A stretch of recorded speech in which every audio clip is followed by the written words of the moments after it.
તો એક્ઝેક્ટલી આ તમારી ડોક્ટર બનવાની જર્ની આ પાછળ જઈએ તો કેટલા વર્ષ જૂની છે? પણ મારા માઇન્ડમાં એક વસ્તુ એ હતી કે ફાધરને મેં ઘણીવાર અડધી રાત્રે ઉઠીને જતા જોયા કે 2 વાગે વિઝિટ પર જાય, 4 વાગે જાય, 6 વાગે જાય. તો મેં ડિસાઈડ કર્યું કે મારે આવી કોઈક બ્રાન્ચમાં જવું નથી.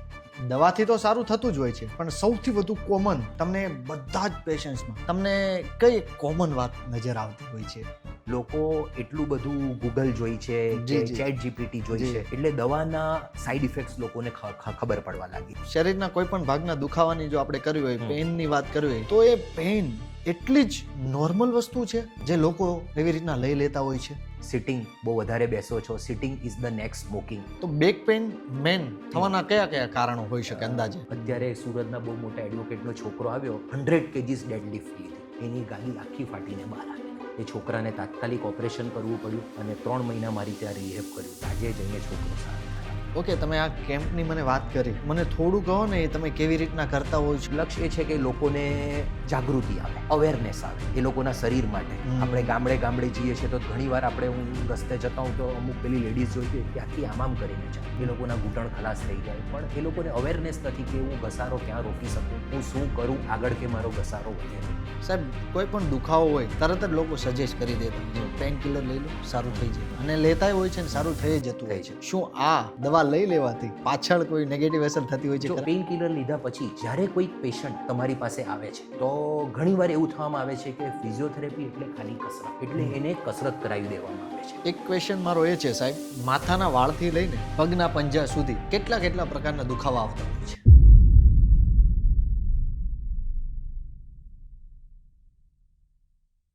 હેલો દોસ્તો, નમસ્તે. પહેલાં તો આપ સૌ કેમ છો? આઈ હોપ તમે બધા મસ્ત મજામાં હશો. વોઇસ ઓફ યોર્સ પ્રેઝન્ટ આ છે ટોક વિથ પ્રદીપ, આપણી વાતો આપણી ભાષામાં. મિત્રો, ઘણા સમય પછી અમે એક મસ્ત મજાના ટોપિક ઉપર એક અલગ જ પોડકાસ્ટ લઈને આવ્યા છીએ. સાઈ ફિઝિયોથેરાપી એન્ડ ફિટનેસ ક્લિનિકના ઓનર એવા ડૉક્ટર નરેશ ચોયથાની આજે આપણી સાથે ઉપસ્થિત છે. ખાસ કરીને આ પોડકાસ્ટમાં આપણે વાત કરવાના છીએ શરીરના ઘણા ભાગના ઘણા અલગ પ્રકારના દુખાવા બાબતે. ક્યારેક એવું થતું હોય છે કે આપણે અલગ રીતના સૂઈ જતા હોઈએ છીએ, અલગ રીતના બેસવાની અલગ પોઝિશન થઈ જતી હોય છે, કે ક્યારેક કસરત કરવાના સમયે આપણે ગમે તેમ રીતના કસરત કરી નાખતા હોઈએ છીએ, અને પછી ઘણા પ્રકારના દુખાવા આપણા શરીરની સાથે આવી જતા હોય છે. તો આવા ઘણા પ્રકારના દુખાવાના સારવાર વિશે આજે આપણે આ પોડકાસ્ટમાં વાત કરવાના છીએ. તો આપ સૌને અમારી દિલથી વિનંતી છે કે આ પોડકાસ્ટના અંત સુધી તમે અમારી સાથે જોડાયેલા રહેજો, કારણ કે આ પોડકાસ્ટમાં તમને ઘણી બધી માહિતી જોવા મળશે અને સાંભળવા મળશે, અને ઘણા બધા સવાલોના જવાબ મળશે. ખૂબ ખૂબ આભાર. સૌપ્રથમ તો સાહેબ, કેમ છો? ફાઇન, એકદમ સારું. તમે કેમ છો પ્રદીપભાઈ? મસ્ત. સૌથી વધુ મોસમ આમ કઈ ગમતી કઈ હશે? વરસાદી સિઝન તમને ગમે? વરસાદ કરતા કે તમારી જ આ મોસમ હોય છે? અમારી આ મોસમ બેઝિકલી મને ઠંડી વધારે ગમે, હા. કારણ કે ઠંડીમાં લોકોના સાંધા બહુ જકડાઈ જાય, દુખાવો પણ બહુ વધે, અને એ ટાઈમ પર એવા લોકોની પીડિતોની હેલ્પ કરવી, દુખાવામાં રાહત અપાવી, એ મારો મુખ્ય હેતુ છે. એટલે ઠંડીનો મોસમ જ્યારે ઠંડી તીવ્રતા પર હોય અને લોકોના જોઈન્ટ ફ્રીઝ થઈ જાય, સ્ટીફ થઈ જાય, એ ટાઈમ પર લોકોની સેવા કરવી. એટલે મને એવું છે કે હું જેટલો વધારે ઓક્યુપાઈડ રહું, જેટલો વધારે કામમાં રહ્યો, એટલે હું વધારે હેપી ફીલ કરું. વાહ, હું તો થોડી વાર માટે અલગ સમજી ગયો, એટલે તમને લોકોના દુખાવા વધે એટલે તમને નહીં, પણ તમે બહુ મસ્ત શબ્દ બોલ્યા કે તમને એ સમયમાં લોકોની હેલ્પ કરવી સૌથી વધુ ગમે. જી. તો હેલ્પ શબ્દ જે તમે બોલ્યા, લોકોની અંદર ઘણીવાર કેમ એવું થતું હોય છે કે રસ્તા ઉપર ગાડી જતી હોય છે, કદાચ ચાલો કોકની બાઇકમાં પેટ્રોલ ખૂટી ગયું છે, તો અમુક લોકો જ ઉભા રહે, અમુક લોકો કેમ ઇગ્નોર કરીને ચાલ્યા જતા હોય છે? ઇગ્નોર કરવાનું કારણ એ હોય છે કે એ લોકોમાં જે પેલું ભાવના હોય ને, એક હેલ્પિંગ ભાવના હોય, તે ન હોઈ શકે, અને એ લોકો સેલ્ફ સેન્ટર્ડ હોય. એવી રીતે જ અમારી ફેટર્નિટીમાં બી તમે લોકો જોશો તો ઘણા એવા હોય છે કે સેલ્ફ સેન્ટર્ડ હોય છે. પણ મારું એવું પહેલેથી નેચર એવું રહ્યું છે કે મારી પાસે પેશન્ટ આવે તો હું પેશન્ટનું પેઇન ફીલ કરું, અને એ પેનને ફીલ કરીને એના જડમૂળ સુધી જાઉં, પેશન્ટની આર્થિક સ્થિતિ પણ એનાલાઇઝ કરું અને પછી એ પ્રમાણે જ એ પેશન્ટને ટ્રીટ કરું. એટલે સેમ તમે જે પેટ્રોલવાળું કીધું કે અમુક લોકોને એવું થાય કે આ કેમ હેલ્પ માંગતો હશે, આ કંઈક ચીટિંગ પણ કરતો હશે, પણ મારા માઇન્ડમાં ક્યારે આવો પ્રશ્ન આવતો નથી. કારણ કે ઘણીવાર એવું થતું હોય છે. મને તો ઘણીવાર એવા રસ્તા ઉપર એવી રીતના અચાનક મારે ગાડીમાં ફ્યુલ ખૂટી જાય ત્યારે અચાનક પાછળથી મને કોઈ ધક્કો આપી દે છે. પરફેક્ટ. હવે એ માણસ વિચારો તો ખરા, નથી કોઈ નામ પૂછતા કોઈ પણ. એટલે આ બધું મને લાગે અંદરથી હોય છે. અંદરથી તમારા કનેક્શન બંધાયેલા હોય છે. હા, તમારા કનેક્શન બંધાયેલા. વચ્ચે જ એક મેં કિસ્સો સાંભળો. હું સાંઈ ભક્ત છું, સાંઈ બાબાનો ભક્ત છું. સાંઈ બાબાની પાલકી જતી હતી ટુવર્ડ્સ કામરેજ સાઈડ. તો એ જે પાલકી લઈને જાય, રાંદેરના 15-20 છોકરા હોય છે જે પાલકી ઉચકીને જાય છે અને એ સીધું શિરડી સુધી 9 દિવસ નોનસ્ટોપ જાય છે. જી જી જી જી. એમાંથી પાલકી લઈને છોકરાઓ જતા હતા અને એક છોકરો પાછળ રહી ગયો. એ છોકરો ચાલતો ચાલતો ચાલતો આગળ ગયો અને અડધા રસ્તા ઉપર એને પાણીની બહુ તરસ લાગી. ગાડીઓ ગઈ પણ એને કોઈ ગાડીવાળાએ મદદ નહીં કરી. સડનલી એક ગાડી ઊભી રહી, એને પાણીની 2 બોટલ આપી અને એને નાસ્તો આપ્યો અને એ ગાડી આગળ ગઈ. પછી એ જેમ આગળ ગઈ તો એણે પોતા મિત્ર મંડળને પૂછ્યું કે એક ભાઈ આવી રીતે ગાડીમાં ગયા તો એ તમને દેખાયા? બ્લેક કલરની થાર ગાડી હતી. એણે કીધું ના, આવી તો અમે વચ્ચેથી કોઈ ગાડી ગઈ જ નથી. એટલે ઘણીવાર કહીએ ને કે ઉપરવાળો ભગવાન સાંઈ બાબા કે તમે જે ભગવાનને માનતા હોય તે કોઈક ને કોઈક સ્વરૂપમાં આવે અને એ તમને હેલ્પ કરીને જાય. મારી પાસે ક્યારે બી કોઈ પેશન્ટ આવે ને તો હું પેશન્ટને ચેક કરું ને તો મારા અંતરાત્માથી એક જ અવાજ ઉઠે કે આ પેશન્ટ સારું થઈને જાય. હું ચેક કરતાં ફર્સ્ટ હું ઓમ સાઈરામ બોલું, પેશન્ટને ચેક કરું અને પછી મને એવું નહીં હોય કે આ પેશન્ટ મને શું આપીને જશે કે મારી પાસેથી શું લઈને જશે, પણ મારી એક જ ભાવના હોય કે પેશન્ટ સારું થઈને જાય.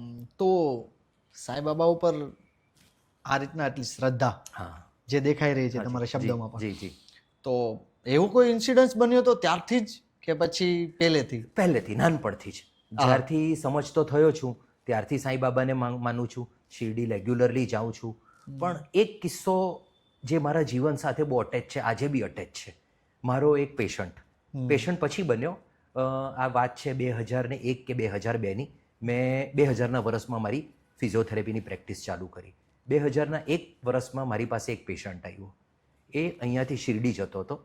શિરડી દર્શન કરીને એ પાછો આવ્યો અને સાપુતારાની ખાઈમાં એની ગાડી પલટી ખાઈ ગઈ. પેશન્ટનું નામ રાજુભાઈ પટેલ, નરથાણ ગામના. રાજુભાઈની ગાડી પલટી ખાઈ ગઈ. રાજુભાઈ 5 છોકરાઓ હતા, 5 એ ટાઈમ પર જેન્ટ્સ હતા. તેમાંથી 4 બચી ગયા. રાજુભાઈને 12મા નંબરનો મણકો દબાઈ ગયો, મણકાનો કરોડરજ્જુનો, અને એને 2 પગે લકવો થઈ ગયો. હવે મારી પ્રેક્ટિસની બી શરૂઆત ત્યારે હું માત્ર 50 રૂપિયા 100 રૂપિયા ઘરે જઈને વિઝિટ કરીને લોકોને કસરત કરાવતો એ સમયમાં. તો હું રાજુભાઈના ઘરે ગયો. પહેલો દિવસ હતો, રાજુભાઈ મારી સાથે બહુ રડ્યા બેસીને. એના પછી મેં આજ સુધી રાજુભાઈને રડતા જોયો નથી. રાજુભાઈ સવારે 5 વાગે ઉઠી જાય, સાંઈનું એ કરે, સાંઈ કથા કરે. આજે બી રાજુભાઈ ચાલી નથી શકતા. આજે બી રાજુભાઈને પેશાબ કરવી હોય તો યુરિનની જગ્યા પર નળી નાખવી પડે છે. પણ આજે બી રાજુભાઈ કમાઈ છે, દલાલી કરીને બહુ સારું કરે છે. અડાજણમાં બહુ મોટા મોટા પ્રોજેક્ટોની દલાલી એમણે કરી છે, બહુ સારું કમાય છે અને એના છોકરાઓને બી સ્થિર કર્યા છે. એટલે સાંઈ બાબા કશે ને કશે એને સાથે છે કે which he is guiding him since 25 years. આ વસ્તુ વાત કરતાં મારા ગૂઝબમ્સ બી ઊભા થઈ જાય છે. પણ આઈ કેન વિઝ્યુઅલાઇઝ કે કેટલી શક્તિ છે બાબામાં. શ્રદ્ધા છે. તો એક્ઝેક્ટલી આ તમારી ડૉક્ટર બનવાની જર્ની આ પાછળ જઈએ તો કેટલા વર્ષ જૂની છે? બેઝિકલી હું તમને સાચું કહું તો મારા ફાધર મધર, હું થોડીક પાસ્ટ હિસ્ટ્રીથી બી સ્ટાર્ટ કરું તો જોડાશું આપણે. મારા ફાધર મધર બેઉ ડૉક્ટર, MBBS ડૉક્ટર. ફાધર ગુજરાતની નંબર 1 કોલેજ BJ મેડિકલ કોલેજથી pass out. Mother Nair medical college બોમ્બેથી પાસ આઉટ. બેઉએ મેરેજ કર્યા બોમ્બે અને અમદાવાદ વચ્ચે સુરતમાં એ લોકો સેટલ થયા. ભાડા ઉપર રહેતા હતા અને અમે એકદમ નીચેથી સ્ટાર્ટ કર્યું છે, એકદમ લોઅરથી સ્ટાર્ટ કર્યું છે. મારો જન્મ થયો, મારા સિસ્ટરનો જન્મ થયો. પછી હું ને મારી સિસ્ટર બેઉ મમ્મી પ્રેક્ટિસ કરતા, ઘર બી સંભાળતા, એટલે મમ્મી સાથે અમે ક્લિનિક પર જતા.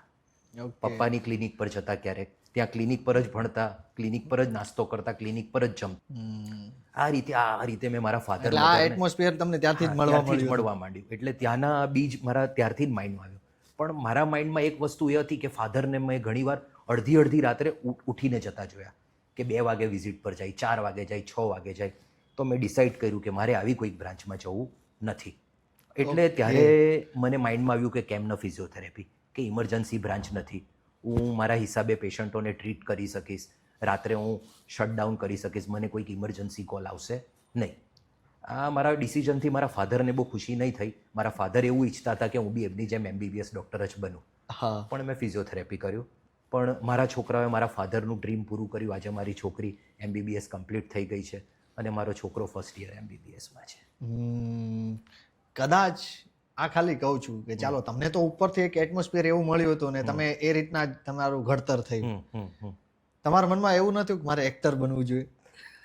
ઘણીવાર એવું થતું કારણ કે સ્કૂલના ટાઈમ પર મારા જે મિત્ર મંડળ હતા ત્યારે પેલા અજય દેવગનની પેલી મૂવી, હું તો આમનો બોલ ફેંકું છું સાહેબ. હા, પણ સિરિયસલી ત્યારે લોકો કહેતા મને અજય દેવગન કહેતા એ ટાઈમ પર. પેલી ફૂલ ઓર કાંટે મૂવી આવેલી અજય દેવગનની, તો મારી નેક બી થોડીક અજય દેવગનની જેમ ટિલ્ટેડ રહીને એ રીતે છે. એટલે લોકો કહેતા કે ભાઈ તું તો અજય દેવગન છે, you can become a good hero or actor. તો ક્યારે આમ મિમિક્રી કરતા? હા, મિમિક્રી બી કરતા. પ્લીઝ એક કયો ડાયલોગ એક તમે કરતા પ્લીઝ? विजय चौहान मेरा नाम, प्लीज मैं विजय चौहान, मेरे बाप का नाम दीनानाथ चौहान, उम्र 36 साल, समथिंग अवर्स. मैं मिमिक्री करता. અમિતાભ બચ્ચનનો ગ્રેટ ફેન હતો. અમિતાભ બચ્ચનની બધી જ મૂવી જોતા. એટલે તમને ફિલ્મો જોવાનો શોખ ખરો? ખરો, હજુ બી ખરો. લાસ્ટ તમે કઈ ફિલ્મ જોઈ? લાસ્ટ ફિલ્મ મેં અત્યારે કોકટેલ 2 જોઈ. અને મેં વાપસ આઉંગા? નહીં, એ નથી જોઈ મેં. હા, એ થોડી પાર્ટીશનની એક મસ્ત રીતના વાતની એક લવ સ્ટોરી છે. પ્લીઝ તમે જોજો, તમને મજા આવશે. ડેફિનેટ. તો આ આખી શરૂઆત હતી કે ચાલો ફિક્સ થઈ ગયું કે બનવું છે તો ડૉક્ટર, અને આ બનવાનું છે. તો ત્યારે ચાલો હવે ક્યારેક એવું છે કે ફેમિલીનો સપોર્ટ બહુ ન મળતો હોય, પણ તમારે તો આખું એક એટમોસ્ફિયર જ એ ટાઈપનું હતું. તો ફેમિલીમાં તો આપણે ગણી શકીએ કે આમ મિત્રો એવા કોઈ હતા કે જેને તમે કહેતા કે નહીં પપ્પા વાત નથી માનતા, મારે આ કરવું છે? ને મિત્રો તો ઘણા બધા હતા સ્કૂલ ટાઈમમાં. હું પહેલેથી છે ને બહુ કે ને મળીને રહેવાવાળો, બધાને ભેળીને મળવાવાળો છું. મારા ઘણા બધા ફ્રેન્ડ્સ હતા. પણ સાચું કહું ને તો એ ટાઈમ પર જ્યારે 10th સ્ટેન્ડર્ડમાં હતો તો અમારો જે ગ્રુપ હતો તે બહુ ધમાલી હતો. હું આખો દિવસ બહુ ધમાલ કરતો અને રાત્રે હું સિન્સિયરલી વાંચતો. અરે હા, સિન્સિયરલી વાંચતો કે મારે મેડિકલ પ્રોફેશનમાં જવું છે. એટલે હું તો ભણીને આગળ નીકળી ગયો. મને આજે બી યાદ છે, મારો એક મિત્ર રાહુલ એંગ્રીશ કરીને છે, એ અત્યારે બોમ્બેમાં છે. એ બી આ શૂટિંગ લાઇનમાં જ ઇન્વોલ્વ છે તમારી જેમ. એ આજે બી ફોન કરે કે નરેશ તું તો રાત કો પઢ કે પાસ હો ગયા, હમ સબ ફેલ હો ગયે. એટલે મારા મિત્ર મંડળમાં આજ સુધી કોઈ ડૉક્ટર બન્યું નથી. I am the only person to be a doctor. પણ હું ડેફિનેટલી ત્યારે કહેતો કે મારા ફાધર મને MBBS ડૉક્ટર બનવા ઈચ્છે છે, એ છે. પણ મારા ફ્રેન્ડ્સનો ડેફિનેટલી સપોર્ટ રહેતો કે નરેશ તારે જે કરવું હોય તે કર. મારી સિસ્ટરનો બી સપોર્ટ રહેતો કે તારે જે ઠીક લાગે તે કર. અને મારા ફાધરનો બી એવું ક્યારેક પ્રેશર નથી રહ્યું, પણ એ કહે ને કે અંદરના ઇમોશન્સ ખબર પડે કે ફાધરને એવું હોય કે મારો છોકરો બી મારી લીગસી કન્ટિન્યુ કરે, એ સેમ મારા ચેર પર આવે. પણ મારા બેક ઓફ ધ માઇન્ડ છે ને, હું બધું બહુ ઘણું ડીપલી ઓબ્ઝર્વ કરું. તો મેં સુરત ડૉક્ટર્સ કમ્યુનિટીમાં એને ઓબ્ઝર્વ કર્યું છે કે સપોઝ કોઈકના ફાધર ઓર્થોપેડિક સર્જન છે અને એનો છોકરો ઓર્થોપેડિક સર્જન બન્યો છે, તો he has never bin a successful person. હંમેશા છે ને દેર ઇઝ અ કમ્પેરિઝન કે આજે આ ડૉક્ટર આટલો સારો છે, મેં મારા જે પેશન્ટ બનાવ્યા છે એ પેશન્ટ સેમ મારી ક્વોલિટી મારા છોકરામાં શોધશે અને એ મારો છોકરો નહીં કરી શકશે. અને એ જ રીઝન છે કે આજે મારું આટલું સારું કે લોકો કહે છે સારું ફિઝિયોથેરાપી એમ્પાયર છે, પણ મેં મારા છોકરાને ફિઝિયોથેરાપિસ્ટ બનવા નથી દીધો. મારા છોકરો MBBS કરી રહ્યો છે ને આગળ એને જે ફિલ્ડ એને જે કરવું છે એ જ કરવા દઈશ. Same is with my daughter. Okay. એટલે આ 3 ઇડિયટ્સ મૂવી જેવું છે પેલા કે તમે તમારા છોકરાને પ્રેશર કરશો તો એ સેમ ફ્રેટર્નિટીમાં આવશે no, there will always be a comparison. અને ઇતિહાસ તમે સુરત કોમ્યુનિટી કે ઓલ ઓવર ઇન્ડિયા કોમ્યુનિટીમાં લઈ લો, a son can never be like a father and a father can never be like a son. Both are born with different qualities, different mindsets. Yes 100%. તમારી પાસે તમારી ટોટલ અત્યાર સુધીમાં કેટલા વર્ષની આ પ્રેક્ટિસ થઈ? 26 વર્ષ થયા મારે. ઓકે. ઘણા બધા પેશન્ટ્સ આવ્યા છે. બહુ બધા પેશન્ટ્સ હોય છે. અને દવાથી તો સારું થતું જ હોય છે, પણ સૌથી વધુ કોમન તમને બધા જ પેશન્ટ્સમાં તમને કઈ કોમન વાત નજર આવતી હોય છે? પેશન્ટો દવા તો લે જ છે, પેશન્ટો ઓપરેશન તરફ બી વળે છે વળે છે, yes, પણ પેશન્ટો હવેના ફેઝમાં એટલું બધું અવેરનેસ આવી ગયું છે, લોકો એટલું બધું ગૂગલ જોઈ છે કે જી. ચેટ જીપીટી જોઈ છે, એટલે દવાના સાઈડ ઇફેક્ટ્સ લોકોને ખબર પડવા લાગી છે. એટલે લોકો હવે દવાથી દૂર જઈ રહ્યા છે. કોઈક બી ડૉક્ટરો દવા લખીને આપે છે તો patients are searching for an alternative therapy જેમ કે ફિઝિયોથેરેપી હોય, આયુર્વેદિક હોય, હોમિયોપેથિક હોય. અને અમારા ફિઝિયોથેરેપીમાં એવી બ્યુટી છે કે અમે દવા વગર પેશન્ટ્સોને સારા કરીએ છીએ. થોડુંક ટાઈમ લઈએ છીએ પણ ડેફિનેટલી અમે સારા કરીએ છીએ. બીજું મેન તો સ્વભાવ બહુ મેટર કરતો હોય છે ને સાહેબ. ડેફિનેટલી તમે કેટલા પોઝિટિવ છો. મેં મારા કેરિયરમાં આવા ઘણા બધા પેશન્ટો જોયા છે કે મને ખબર છે કે પેશન્ટ સારું નથી થતું પણ સારું નથી થવાનું, પણ તમારા જેવા કોઈક અંગત પેશન્ટ આવે છે કે મને પેશન્ટની બહુ પોઝિટિવ બોડી લેંગ્વેજ લાગે છે, મને ઇન્ટરનલી એવું ફીલ થાય છે કે આ કદાચ સારો નહીં થશે તો પણ હું પેશન્ટને કહું છું સારું થઈ જશે. અને સારું થઈ જશે જે વર્ડ હોય છે ને ત્યારે જ પેશન્ટ 50% જીતી જાય છે અને 50% અમારે જીતાવવું પડે છે. ક્યારેક કોઈક પેશન્ટ બહુ કકલાટી આવે છે કારણ કે અત્યારે ટાઈમ એવું ચાલે છે તો પછી અમારે એને રિયલ મિરર બતાવવું પડે કે તને આ પ્રોબ્લેમ છે, આમાં આ થઈ શકે, આમ થઈ શકે. બાકી if the patient comes with a positive with pure faith in a doctor તો હું પેશન્ટને એવું જ કહું છું તને સારું થઈ જશે.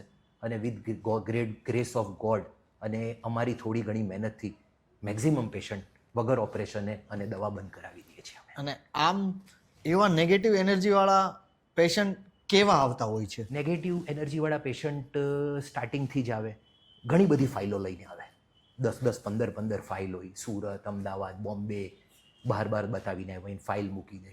અને એ બધા જે પેશન્ટ હોય ને એ પેશન્ટ ક્યારે ડૉક્ટરને એક્સેપ્ટ કરતા જ નથી. એ પેશન્ટ ડૉક્ટરમાં મિસ્ટેક શોધે છે. એવા પેશન્ટો એવું વિચારે છે કે આ ડૉક્ટર હારો મારામાંથી કમાઈ લેશે, મારા પૈસા લઈ લેશે અને મારું ખરાબ કરશે. પણ મારી જે પ્રેક્ટિસ છે એવા પેશન્ટોને બી હું બહુ પોઝિટિવ કાઉન્સેલિંગ કરું છું, પણ the way to handle that patients એ બહુ અલગ છે નોર્મલ પેશન્ટ કરતાં. એવા પેશન્ટોને મારે ડેલી જવું પડે છે, ડેલી કાઉન્સેલિંગ કરવી પડે છે, થોડુંક એ લોકોને સાયકોલોજીકલ હેલ્પ આપવી પડે છે. બની નહીં શકે કે એવા પેશન્ટ નેગેટિવ હોય છે પણ એ લોકોનું પેટર્ન એવું હોય છે, મનોગ્રંથિ એવી હોય છે, સાયકોલોજીકલી ડિસ્ટર્બ હોય છે. કારણ કે જ્યારે બી પેન પેશન્ટને હોય છે, વર્ષોથી લોકો 10-10 વર્ષથી પેનમાં હેરાન થઈ રહ્યા હોય, ફાઇલો લઈને આવી રહ્યા છે. પણ સાહેબ એક જગ્યા ઉપર એમને એક બેટર સોલ્યુશન નથી મળ્યું, ત્યારે જે બીજી જગ્યાએ જાય છે. ડેફિનેટલી. પણ એ જે નેગેટિવ પેટર્ન તમે ચાલુ રાખશો તો તમે ક્યાંય સારા નહીં થશો. ઓકે. એ નેગેટિવ પેટર્ન તમારે ક્યાં તો બ્રેક કરવું પડશે ને જી, કે હું પ્રતિકભાઈ પાસે આવ્યો છું તો પ્રતિકભાઈ મને સારા કરશે. જી. તમે એ જ નેગેટિવ પેટર્ન સાથે ચાલતા રહેશો ના હું સારો થવાનો જ નથી તો એ પેશન્ટ નહીં જ સારો થશે. લો ઓફ યુનિવર્સલ છે, લો ઓફ એટ્રેક્શન કરીને એક બુક આવે છે, જી. તમે બી કદાચ વાંચી હશે. તો that is a law of attraction. The things you put in universe that things you get back. એટલે દરેક પેશન્ટ આવે હું યુનિવર્સમાં એક જ નામ વસ્તુ નાખું, આ પેશન્ટ સારો. તો તમારી ત્યાં આવે ત્યારે તમારે જે સારવારનો સમય હોય છે એમાં 50% સમજાવવા માટેનો સમય તમે કાઢતા હશો? ડેફિનેટલી. કારણ કે પેન સાથે લોકો આવે છે. યસ. પેન સાથે આવે છે, કાં તો કોઈક અપંગ આવે છે અને અપંગ સપોઝ છોકરો આવ્યો મારી પાસે, કાલે જ એક 8 વર્ષનો અપંગ છોકરો આવ્યો તો એના મધર ફાધર કેટલું બધું કેરી કરી રહ્યા હતા. એકનો એક છોકરો, મારો છોકરો અપંગ, પૈસાનો પ્રોબ્લેમ, શું કરીએ શું નહીં કરીએ. તો એવા પેશન્ટોને અમારે બહુ ટાઈમ આપવો પડે સમજાવવા માટે. એ લોકોના ફેમિલીનું કાઉન્સલિંગ કરવું પડે, એ બાળકનું કાઉન્સલિંગ કરવું પડે, કાં તો એ પેશન્ટનું કાઉન્સલિંગ કરવું પડે, એ લોકોને હિંમત આપવી પડે, ડેલી એ લોકોને એક્ઝામિન કરવું પડે. અને એ જ રીઝનથી મેં આજ સુધી મારી બીજી બ્રાન્ચ કરી નથી. મેં બીજી બ્રાન્ચ કરી છે પણ હું ત્યાં બેસતો નથી. હું સાઈ ફિઝિયોથેરેપીમાં 24/7 જ બેસું છું. દરરોજ દરેક પેશન્ટને જોઉં છું, દરરોજ દરેક પેશન્ટનો અપડેટ લઉં છું, દરરોજ એને કેટલી તકલીફ છે તે એનાલાઇઝ કરું છું અને એ પ્રમાણે હું ટ્રીટમેન્ટ ચેન્જ કરું છું. મારા ફાધર મને પહેલાંથી કહેતા આવ્યા કે નરેશ તું બહુ બધી બ્રાન્ચીસ કરશે ને તો તું પેલું કે ને બહુ બધી પેલી હોડીઓમાં પગ મૂકશે અને તું કોઈને સેટિસ્ફાઈ નહીં કરી શકશે. એટલે મારા ફાધરનો વર્ડ મારા માઇન્ડમાં સેટ છે. મેં 3 માળનું બિલ્ડિંગ કરી દીધું છે, 50થી 60 બેડ છે, રોજે 150થી 150 હું પેશન્ટ જોઉં છું, પણ હું દરેક પેશન્ટને ન્યાય આપું છું એવું મને લાગે છે. ઓકે. હું સાહેબ ગમે તે પ્રશ્ન પૂછીશ આજે ખોલીશ તમને. ડેફિનેટલી. આજે આ સમય ઉપર છો તો લાઈફની આ જિંદગીને ફરિયાદ શું છે અને એક સંદેશ કેવો હોય તો સંદેશ શું છે? ફરિયાદ છે કે આ ફેઝ સુધી પહોંચતા મેં બહુ સ્ટ્રગલ કરી. ફેમિલી લાઈફને બેલેન્સ બહુ ટફ હતું કરવાનું.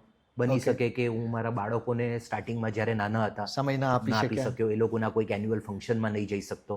મારી વાઈફ, મારા મધર કે મારા ફાધર જતા હતા. એટલે ઘણીવાર અત્યારે હજુ બી છોકરાઓ કે ઘણીવાર તો પૂછવામાં આવે કે તારો છોકરો કયા ક્લાસમાં છે, તો એ ઘણીવાર યાદ ના હોય કે લાઈફમાં આ ફેઝ સુધી પહોંચવા માટે તમને જેમ કીધું 40-50 રૂપિયાથી શરૂઆત કરી, સ્પ્લેન્ડર બાઇક પર જતો હતો ગામડે ગામડે. ઓલપાડ ગામનું એવું એક ગામ નહીં હશે કે જ્યાં હું હોમ વિઝિટ તરીકે જતો નહીં હતો. કારણ કે સ્ટાર્ટિંગનો ફેઝ જ્યારે ક્લિનિકનો હોય ત્યારે ક્લિનિક પર પેશન્ટ આવે નહીં. 200 સ્ક્વેર ફીટનું ક્લિનિક હતું. 200 સ્ક્વેર ફીટના ક્લિનિક પર સવારથી સાંજ બેસી રહેતો. થતું કે શું થશે 2000 ને 2000ની સાલમાં 2000 યરમાં મારા ફાધર મધર આ એક શેર કરીશ. આ તમે વાત કરી તો કે 2000ની સાલમાં મારા ફાધર મધર તો બહુ લાંબા સમયથી પ્રેક્ટિસ કરતા હતા અને અમારા એરિયાના ઘણા ડૉક્ટરોને હેલ્પ કરતા હતા. તે જ ડ્યુરેશનમાં હું ફિઝિયોથેરાપી કરીને બહાર નીકળો તો મારા ફાધર મધર અમારા અડાજણના બહુ મોટા ડૉક્ટરને મળવા ગયા કે અમારો નરેશ ફિઝિયોથેરાપી કરીને આવવાનો છે, સર તમે પ્લીઝ એને હેલ્પ કરજો. જી જી. તો એ ડૉક્ટરે કીધું કે સોરી હું હેલ્પ નહીં કરી શકીશ, કારણ કે મારામાં તો ઓલરેડી મારા રિલેટિવ છે તે ફિઝિયોથેરાપિસ્ટ છે. એ દિવસે મારી મા બહુ રડેલી. મને ફોન આવેલો, મેં ત્યારે અમદાવાદમાં VS હોસ્પિટલમાં ઇન્ટર્નશીપમાં હતો કે આ તો આ ડૉક્ટરે ના પાડી દીધી બેટા. બોલું કંઈ વાંધો નહીં મમ્મી, એમાં શું થઈ ગયું, આપણે કરશું. આજે with the grace of God એ ડૉક્ટરના છોકરાઓ બની ગયા છે અને હું એના છોકરાઓને પેશન્ટ મોકલું છું. એટલે કે ને સર્કલ ઓફ લાઈફ. તો આ તમે ઓલપાડની થોડી વાત કરી, હા, ત્યારે કઈ ગાડી હતી? એ ગાડીએ બહુ સપોર્ટ આપ્યો છે. સ્પ્લેન્ડરે બહુ સપોર્ટ આપ્યો. ઓલપાડમાં હું જતો દાંડી રોડ પર, ત્યારે મને યાદ છે કે રોડ પરથી સાપ નીકળતા અને હું સાપને બચાવીને જતો. એમાં આ મોસમમાં તો આ મોસમમાં હું રેનકોટ પહેરીને જતો. મારી દીકરીનો જન્મ થયો 17 મે 2002માં. ત્યારે હું ઓલપાડમાં નરથાણ ગામમાં ધીરુભાઈ પટેલ કરીને પેશન્ટ છે, જમણી બાજુ લકવો હતો અને એને હું કસરત કરાવી રહ્યો હતો. તો સાસરેથી ફોન આવ્યો કે નરેશ લક્ષ્મી આવીએ. મને આજે બી દિવસ યાદ છે કે મારી વાઈફની ડિલિવરી હતી અને હું 100 રૂપિયાની વિઝિટ કરવા નરથાણમાં હતો અને હું પેલા પેશન્ટને એક્સરસાઇઝ કરાવી રહ્યો છું. આજે બી એ પેશન્ટ સાથે હું એટલો સંકળાયેલો છું કારણ કે મારા ડોટર સાહેબ આવો વિશ્વાસ હતો ત્યારે કે આવડી મોટી હોસ્પિટલ બનશે ને? હતો, ડેફિનેટલી હતો કે આ એક અત્યારે હું મહેનત કરી રહ્યો છું સ્પ્લેન્ડર ઉપર. હા, ડેફિનેટલી હતો. એ સમય ને આ સમય આમ કેટલું આમ શું દેખાય છે? જમીન આસમાન છે. ત્યારે કોઈક ઓળખતો નહીં, ડૉક્ટરોની ત્યાં મળવા જતો, લાઈનમાં બહાર બેસી રહેતો. હવે આજનો સમય અલગ છે.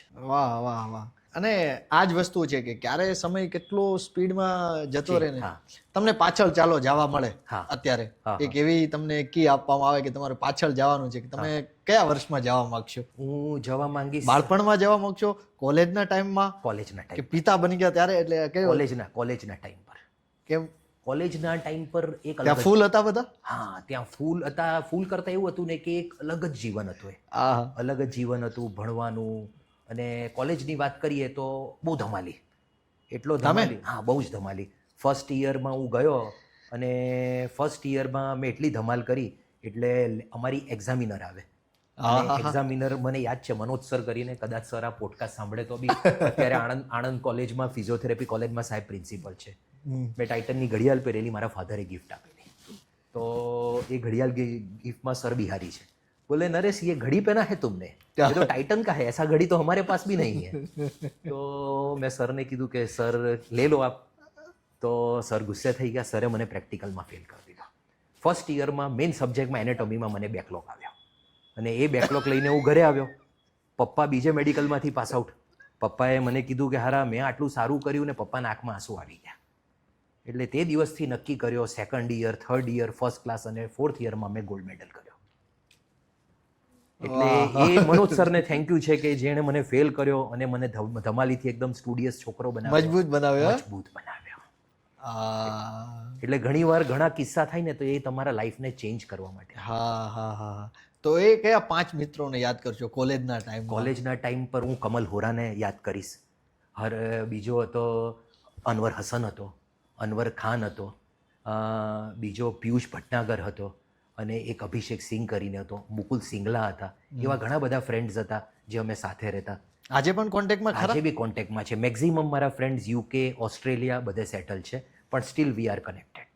તો પછી એ બધા ત્યાં અત્યારે સેટલ છે, તો તમે ક્યારેય ન વિચાર્યું કે હું પણ બહાર જાઉં? મારાથી પહેલી વાર જન્મથી જ મને હતું કે હું ઇન્ડિયામાં જ સેટલ થઈશ અને મારા મગજમાં એક વસ્તુ સેટ છે, હું મારા છોકરાઓને બી કહું MBM, મેરા ભારત મહાન. હા જે કરવું છે આ જ આપણી કર્મભૂમિ છે. આપણે તાપી મૈયાની સાથે જ રહેવાનું છે, કારણ કે તાપી મૈયાએ જે આપ્યું છે તે જીવનમાં કોઈ કાપી નહીં. વાહ, અને પહેલેથી જ તમે ત્યાં જ રહો છો. વાહ વાહ. હમણાં જ મેં જ્યારે આપણે થોડી વાર પહેલા ચર્ચા થઈ કે તમે ક્યાંથી આખું તમારું આ સ્થળાંતર થયું ને હા હા. વાહ ભાઈ વાહ. તો તમને શું અત્યારના જે ભારતમાં શું સૌથી બેસ્ટ લાગે છે? ભારતમાં આપણું કલ્ચર બરાબર બહુ સારું લાગે. આપણે જે રિલિજિયસ છીએ તે આપણને બહુ સારું લાગે. આપણે ભગવાનથી ડરીએ છીએ એટલે આપણે કંઈ ખોટું નથી કરી રહ્યા, એ સૌથી કર્મ. સારું લાગે. કર્મા બરાબર. મને બેન સંસ્કૃતિ બહુ સારી લાગે ભારતની, કે હજુ બી વી આર લાઈક એક આપણામાં હજુ બી એક છે પિતાનું. 2 દિવસ પહેલાં અમે એક પાર્ટી કરતા હતા, તો મિત્ર મંડળ હતા, અમે ડૉક્ટર જી એસોસિએશનના જી હતા. જી. રાત્રે 12 વાગે મારા પપ્પાનો ફોન આવ્યો. પપ્પા ગુસ્સે થયા એટલે હું 2 મિનિટ ઊભો નહીં રહ્યો. આજે પપ્પા 82ના છે ને હું 50નો થવાનો, હા તો મેં 2 મિનિટ ઊભો નહીં રહ્યો, મેં ગાડી લઈને ઘરે આવી ગયો. એટલે આજે બી જે આ રિસ્પેક્ટ છે, આપણો જે કલ્ચર છે, તે કલ્ચર આપણે હજુ બી જાળવી રાખ્યો છે.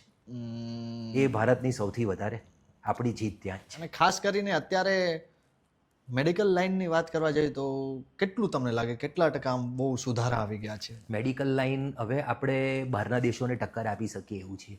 આપણી ફાર્મા કંપનીઝ બધી જે અત્યારે એક લેવલ પર પહોંચી ગઈ છે. વેક્સિન્સ આટલું સારું આપણે બનાવી રહ્યા છે. કોવિડની વેક્સિન આપણે મેડ ઇન ઇન્ડિયા કરી. એટલે ભારત મેડિકલ ક્ષેત્રે બહુ આગળ છે. ઓલમોસ્ટ આપણે કહીએ તો કટ ટુ કટ બીજી બધી કન્ટ્રીઝ સુધી પહોંચી ગયા છીએ. આપણે ઇનોવેશન્સ કરી રહ્યા છીએ, નવી નવી શોધ કરી રહ્યા છીએ. Indian scientist are doing very good in medical field. કોરોનામાં સૌથી વધુ ક્યાં ટાઈમ તમારો ગયો? કોરોનામાં તો અમારે તો વર્ક ફ્રોમ હોમ જેવું જ હતું. અમે ઘરે બેસતા, પેશન્ટને ઓનલાઈન કન્સલ્ટેશન કરતા, હોસ્પિટલ્સમાં વિઝિટ કરતા, પણ એ ટાઈમ પર ફિઝિયોથેરેપીનું એટલી બધી વિઝિટ્સ રહેતી નહીં, એટલે અમે work from home online consultation જ કરતા. મેન વાત શરીરના કોઈ પણ ભાગના દુખાવાની જો આપણે કરવી હોય, પેઇનની વાત કરવી હોય, તો એ પેઇન એટલી જ નોર્મલ વસ્તુ છે જે લોકો એવી રીતના લઈ લેતા હોય છે. પેઇન બેઝિકલી છે ને આપણા સેન્સીસ છે. Pain is not a disease. તમારા બોડી તમને સંકેત આપે છે, બરાબર છે ને, કે ધ્યાન આપ, અહીંયા કશું ખોટું થઈ રહ્યું છે.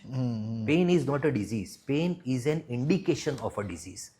તમને દુખે છે, તમે જેટલું જલ્દી એ દુખાવા પર રિએક્ટ કરશો, તમારા ડૉક્ટરને બતાવશો કે ફિઝિયોથેરાપિસ્ટને બતાવશો કે ફેમિલી ડૉક્ટર કે ફિઝિશિયનને બતાવશો, તો તમે જલ્દી એ પેઇનમાંથી બહાર નીકળશો. ઓકે. આ બધું એકદમ એક્સ્ટ્રીમ તમને કહી દીધું એક પેનનો એક્ઝામ્પલ આપીને. એ દરેક જોઈન્ટમાં શરૂઆતથી લઈને આ પરિણામ સુધી પહોંચી શકે. હા, બેકનો તમને એક જર્ની કહી દીધી. એવી રીતે નીની જર્ની હોય, એલ્બોની જર્ની હોય. Every joint has its own journey for the pain. તો અત્યારે તો બેક પેઇન લોકો બહુ નોર્મલી લઈ લેતા હોય. નોર્મલ બેક પેઇન યંગસ્ટર્સને બી બહુ નોર્મલી લે છે લોકો. પણ અત્યારે અમારી પાસે એટલા યંગસ્ટર્સ આવે છે કે જે લોકોને બેક પેઇન છે અને એ લોકો પોતાની લાઈફસ્ટાઈલ બહુ કોમ્પ્રોમાઇઝ કરી. તો ફૂડનું અત્યારે કંઈક કનેક્શન હશે ફૂડ ખરા? ડેફિનેટલી. તમે જંક ફૂડ ખાઈ રહ્યા છો, તમારું બેસવાનું પોસ્ચર, મેઇન મોબાઈલ, તમે લોંગ ટર્મ મોબાઈલ પર બેસી રહ્યો છો, સિટિંગ બહુ વધારે બેસો છો. Sitting is the next smoking. Sitting is the next smoking.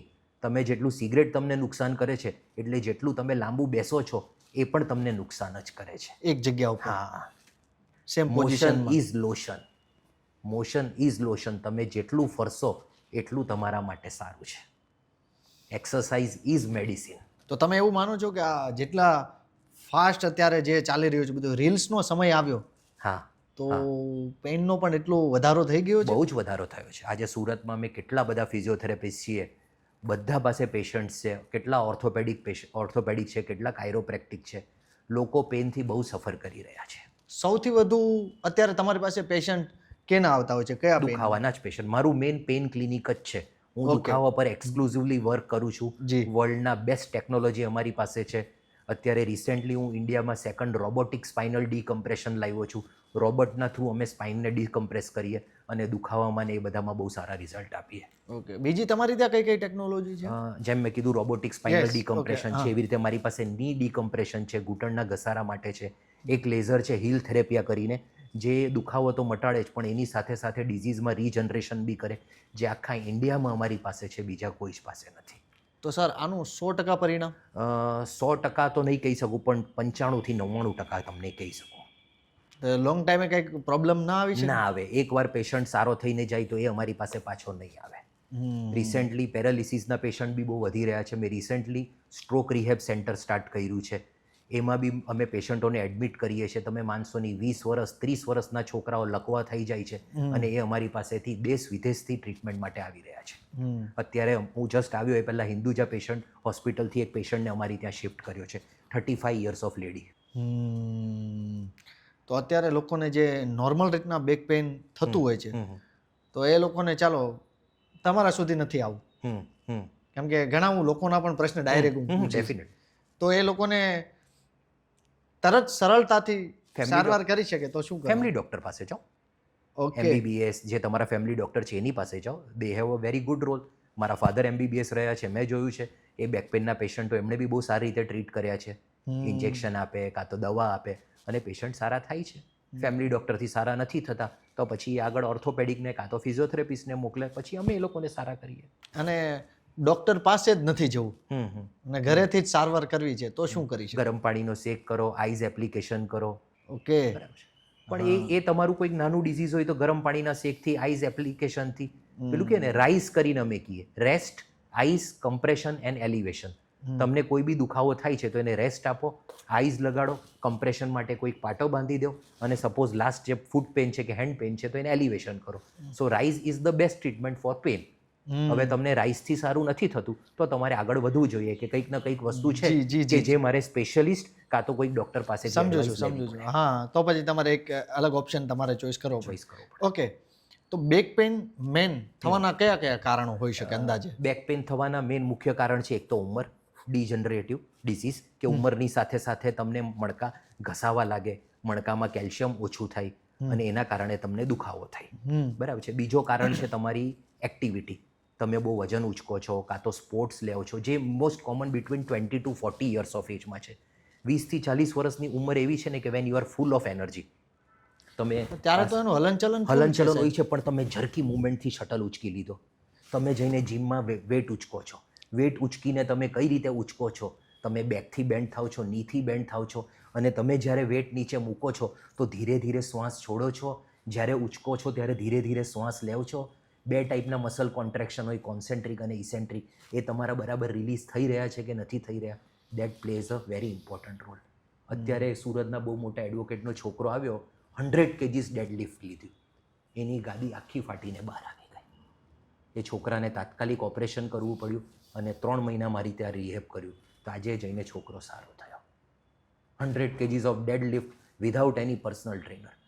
ઘણા બધા જીમોમાં એવા પર્સનલ ટ્રેનર હોય છે, આઈ એમ નોટ કે કોઈને ખોટું નથી બોલી રહ્યો, કે જે લોકોને કોઈક નોલેજ જ નથી હોતું. જીમમાં કસરત કરીને એ લોકો ટ્રેનર બની જાય છે.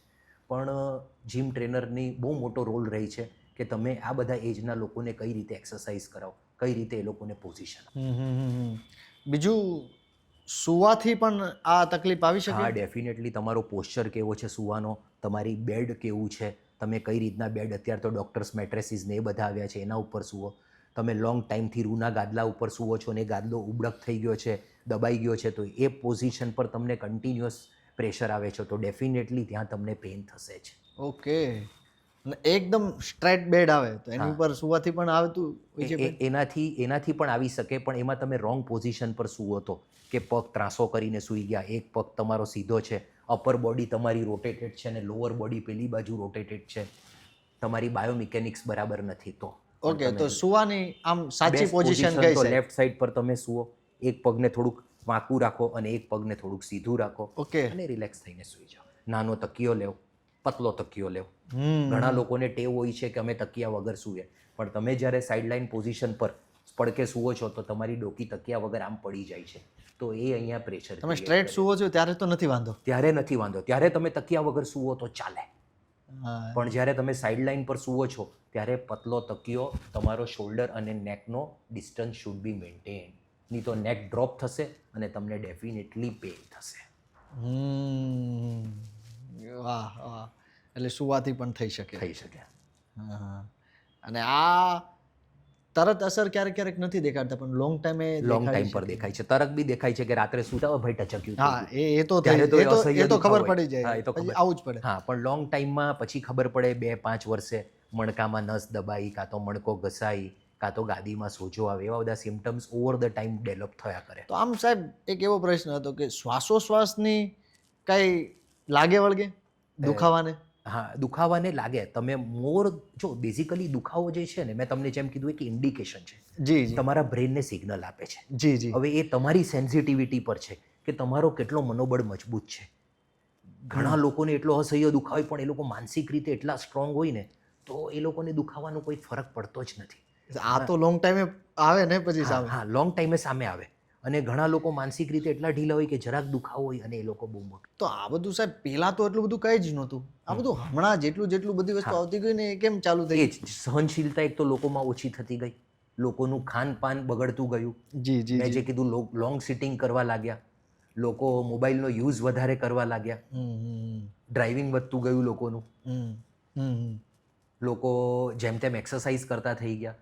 પેલું રીલમાં જોઈ લીધું કે આ પેલા હીરોની આટલી સારી બોડી છે, સલમાન ખાનની કે XYZ તો આ 10 ટિપ્સ છે એવી રીતના કરવા મળે. કરવાનું છે.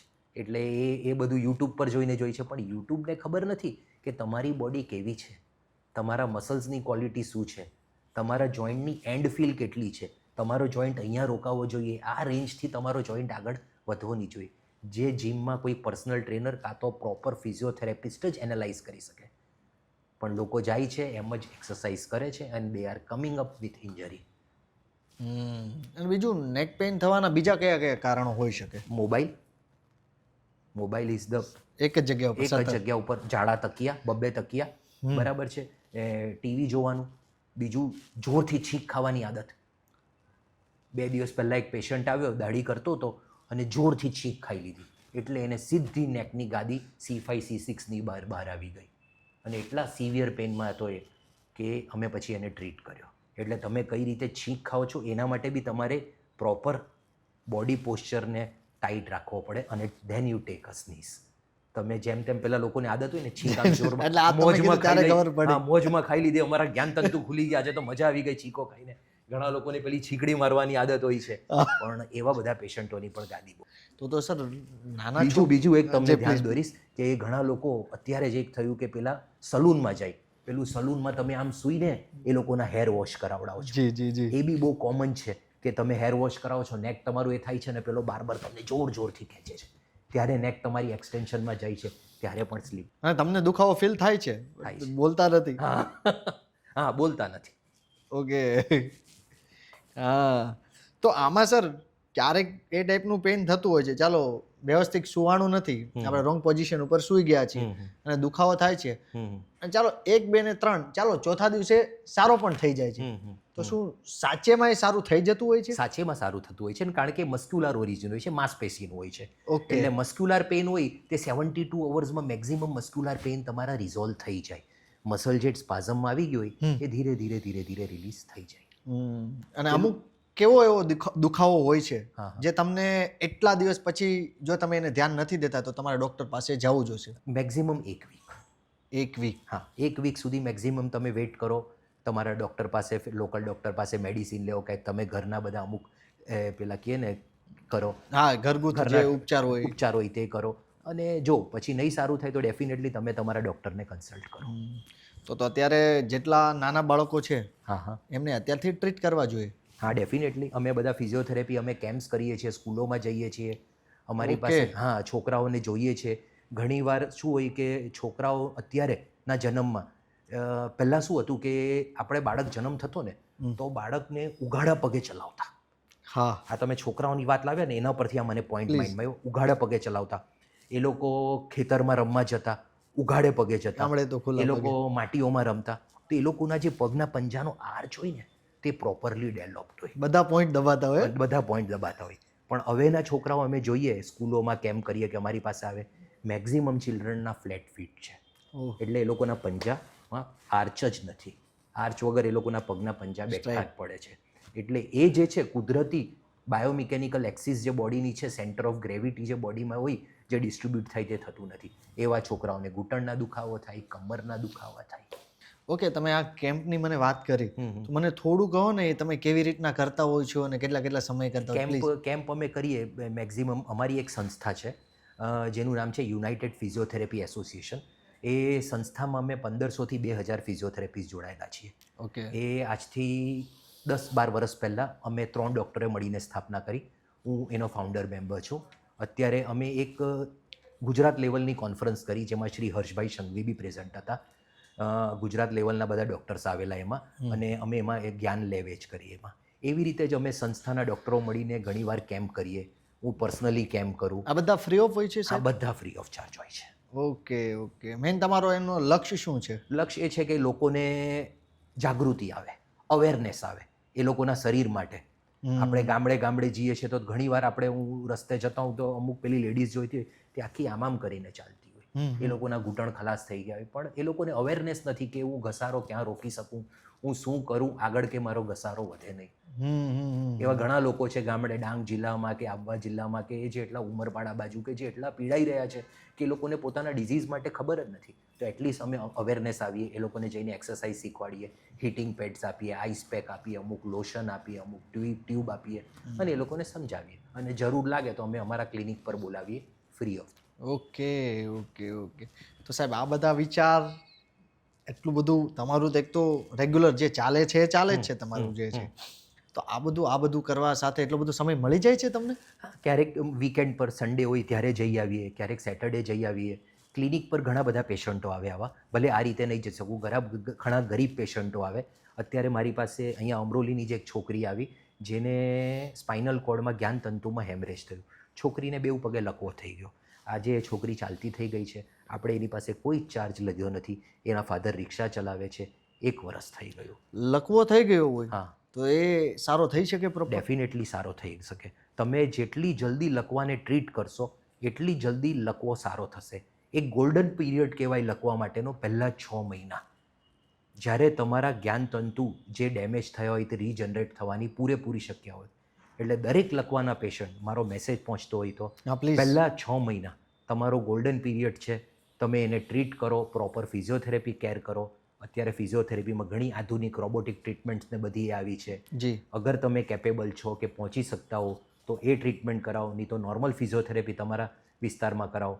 પણ સ્ટાર્ટ ફ્રોમ ડે 1 તમારી ડેફિનેટલી લકવામાં તમને બહુ જ સારો રિઝલ્ટ પડશે. સર પ્લીઝ તમે એ પણ કહી દો કે એ અણસાર કેવી રીતના, તમને ખબર કેવી રીતના પડશે કે હા તમને હવે એની અસર છે? મોઢામાંથી પાણી નીકળવા લાગશે, મોઢામાંથી પાણી નીકળવા લાગશે, હાથ પગમાં નબળાઈ આવવા લાગશે, મોઢું એક બાજુ ફરી જશે, મોઢું એક બાજુ ફરી જશે, હાથ પગની નબળાઈ, ચક્કર આવવા, ઉલટી જેવું લાગવું, આ બધા પેરાલિસિસ થવાના સંકેતો છે. આવું તમને વારંવાર થશે? વારંવાર થશે, કાં તો એકવારમાં જ મેજર સ્ટ્રોક આવી જશે અને તમે એને બચાવી બી. Okay okay. આવા જમાં મેં મારા એક બહુ ખાસ મિત્ર, અઝીઝ મિત્ર લલિતભાઈ આહિરને ગુમાવ્યા. એમને પ્રેશર રહેતું હતું, દવા નહીં લેતા હતા, એક જ સ્ટ્રોકમાં હી પાસ્ડ અવે. અને બીજી વસ્તુ કે ખાસ કરીને આપણે સૂતા સમયે તો વાત થઈ, તો બેસવાની કોઈ પોઝિશન તમે કહી શકો કે રાઈટ પોઝિશન છે કે તમારે બેસવું હોય લોંગ ટાઈમ માટે? જો તમારે બેસવું છે તો તમે આ એક પોસ્ચરમાં બેસી શકો. લોંગ ટાઈમ માટે બેસવું છે તો તમારી સ્પાઇન સ્ટ્રેટ હોવી જોઈએ, ની 90 ડિગ્રી અને હિપ્સ 90 ડિગ્રી. 90 એંગલ તમારું જેટલું રહેશે એટલું તમારું બેકનું કન્ટૂર, જે બેકનો લોડોસિસ હોય તે મેન્ટેન રહેશે અને તમને બેક પેઇન થવાની શક્યતા નહીવત રહેશે. તો અત્યારે લોકો વધારે સમય બેસતા હોય છે, હા, તો એની પોઝિશન શું શું હોય છે જેના લીધે એને બહુ પ્રોબ્લેમ આવે છે? ધીરે ધીરે ધીરે ધીરે આગળ ચાલ્યા જાય, પગ ઉપર મૂકી દે અને આ રીતે એ લોકો મોબાઈલમાં ખોવાઈ જાય. અને મોબાઈલ એક એવું છે કે તમને રીલ્સ જે છે, આપણી જે વાત થાય છે, તે બોડીમાં ડોપામાઇન રિલીઝ કરે. ડોપામાઇન એટલે એક રીતનું તમને કિક મળે. જી જી. તમને એટલું સારું લાગે, એ ડોપામાઇન રિલીઝ થતું જ જાય, થતું જ જાય, થતું જ જાય. પણ તમને ખબર નહીં પડે કે તમારા બોડીને કેટલું નુકસાન કરે છે. અને તમે જે તે જગ્યાએ બેઠા છો ત્યાં પ્રોપર સમર્પિત થઈ જાઓ છો. સમર્પિત થઈ જાઓ છો. અને બ્રેન તમને પેલું કે ને વેફર, પેલા વેફર્સ હોય તે ખાવાના મજા આવે, એ તમને ડોપામાઇન રિલીઝ કરે. એવી રીતે રીલ્સ બી છે ને તે તમારા માઇન્ડમાંથી ડોપામાઇન રિલીઝ કરે. એટલે તમને એટલું મજા આવે, તમે એના એડિક્ટ જ થઈ જાઓ. તમે કામ કરતા ટૂંગ વાગ્યું, ચાલ ને હું જોઈ લઉં, આ શું કોનો મેસેજ હશે, કઈ રીલ હશે. કારણ કે દેટ ડોપામાઇન ઇઝ આસ્કિંગ કે ચાલ ભાઈ થોડુંક મારા બ્રેનને. પહેલાં તો સાહેબ સૌથી વધારે એજ ગ્રુપવાળા હોય છે, ઉંમરલાયક વ્યક્તિ હોય છે, એને જ શરીરના બહુ બધા દુખાવા જોવા મળતા. અત્યારે તો યંગસ્ટરમાં પણ દુખાવા જોવા મળે. તો સૌથી વધુ કયા દુખાવા જોવા મળે? સૌથી વધારે કમરના દુખાવા અને ડોકના દુખાવા. સૌથી વધારે કમર અને ડોક, સર્વાઇકલ એન્ડ લંબાર. અને જેના તમારી પાસે જેટલા પેશન્ટ આવે છે એમાંથી એના કારણ કયા કયા હોય છે? કેના કારણે એને થયું છે? એ જ મેં તમને કીધું, long driving, wrong positioning, over mobile use, બરાબર છે, ફૂડ, જંક ફૂડ, જીમ. હા, જીમ, રોંગ જીમ કરવાનું, જીમ ડેફિનેટલી નીડેડ છે, એક્સરસાઇઝ ઇઝ મેડિસિન, પણ પ્રોપર સુપરવિઝનમાં જ કરવાનું, પ્રોપર જીમ ટ્રેનર કાં તો પ્રોપર ફિઝિયોથેરાપિસ્ટ સાથે જ કરવાનું. તો મેન આખું પોસ્ચર્સ એટલું ઇમ્પોર્ટન્ટ કેમ હોય છે? શું ખરાબ પોસ્ચર્સના કારણે બોડીમાં ઘણો બધા પ્રોબ્લેમ આવી શકે છે ખરા? ડેફિનેટલી આવી શકે છે. પોસ્ચર ખરાબ, અલગ અલગ ટાઈપના પોસ્ચર હોય છે, કાઇફોટિક પોસ્ચર હોય છે, સ્કોલિયોસિસ પોસ્ચર હોય છે, ફોરવર્ડ ડ્રૂપ નેક હોય છે. એના કારણે તમારા કરોડરજ્જુનું જે અલાઇનમેન્ટ હોય તે ડિસ્ટર્બ થઈ જાય છે. 31 કૂકી છે આપણી, 31 કૂકી એકબીજાની સાથે લાઇનમાં છે. એક કૂકી આમ થઈ જાય એટલે બીજેના નીચેની કૂકીઓ પર વજન આવે, અને એ કૂકીઓ ઘરમાં 4 ભાઈ છે, એક ભાઈ કામ કરતું નથી તો ડેફિનેટલી 3 ભાઈઓ પર વજન આવશે જ. એવી રીતે સેમ એક મણકો તમારો રોંગ પોઝિશનના કારણે ડિસ્ટર્બ થઈ ગયો છે તો નીચેના મણકા ઉપર ડેફિનેટલી વેટ આવશે, અને એના આજુબાજુના નસમાં કાં તો એના રિલેટેડ ગાદીમાં તમને પ્રોબ્લેમ આવશે જ. બીજો સવાલ એવો પણ હતો કે અત્યારે ઘણા બધા લોકોના ઘરમાં હું જોતો હોઉં છું કે ઘૂંટણના દુખાવા તો હોય જ છે, તો પછી એ લોકોને બેસી રહેવું, ચાલવું, શું કરવું, એ થોડું તમે એની પર પ્રકાશ જો પાડો. હા, એ જ સેમ કે ઘૂંટણના દુખાવાના અલગ અલગ કારણ હોય છે. જી. તમને સ્પોર્ટ્સ ઇન્જરી છે, તમારો લિગામેન્ટ ડેમેજ છે, તમારી ગાદીમાં ડેમેજ છે, કાં તો હમણાં જે કોમન છે કે એજ સાથે ઘસારો આવો. જી. પહેલાંની ઉંમરમાં હું 26 વર્ષથી પ્રેક્ટિસ કરી રહ્યો છું. પહેલાં એવું જોવામાં આવતું કે 22 છોકરાઓને 20 થી 30 વર્ષના ઉંમરના વચ્ચે સ્પોર્ટ્સ ઇન્જરી થાય, સ્પોર્ટ્સ રમતા હોય, 40 પછી ઘસારો આવે. સ્પોર્ટ્સ ઇન્જરીના જે પેશન્ટ્સ હોય એ લોકોને ડેફિનેટલી ફિઝિયોથેરાપી અને સ્વિમિંગ અને સાયકલિંગ હેલ્પફુલ થાય. એવા પેશન્ટોને અમે ઇનિશિયલી ચાલવાની મના કરીએ. પણ જે ઘસારાના પેશન્ટો છે, ઘસારા પેશન્ટોને એવું એક મિથ છે કે અમે ચાલશું તો અમારો ઘસારો સારો થશે, પણ ડેફિનેટલી તમે ચાલશો તો તમારો ઘસારો વધશે. કારણ કે જ્યારે તમે ચાલો છો તો તમારા શરીરનું વજન તમારા ઘૂંટણ પર પડે છે, અને એનાથી તમારો ઘસારો વધે છે. ઘણા ઘસારાના પેશન્ટ હવે મારી પાસે ટ્રીટમેન્ટ લઈને સારા થઈ જાય પછી કે સાહેબ અમે હવે ચાલુ શકશું. પેલું તમે ચાલશો પણ તમારે માપમાં ચાલવાનું છે. તમે રોજના 5 કિલોમીટર 10 કિલોમીટર ચાલશો, ચાલી નથી જવાનું, ચાલી નથી તો તમારો ઘસારો ડેફિનેટલી વધશે, કારણ કે ઘૂંટણ પર તમારા શરીરનું વજન આવી રહ્યું છે. એવા દર્દીઓને હું એડવાઇસ કરીશ કે તમને એક્સરસાઇઝનો બહુ શોખ છે તો તમે ફ્લોર એક્સરસાઇઝ કરો, તમે સ્વિમિંગ કરો, તમે ઘરમાં જે પેલી સાયકલ હોય તે સાયકલ ચલાવો, બહાર રોડ પર લઈ જવાવાળી સાયકલ નહીં.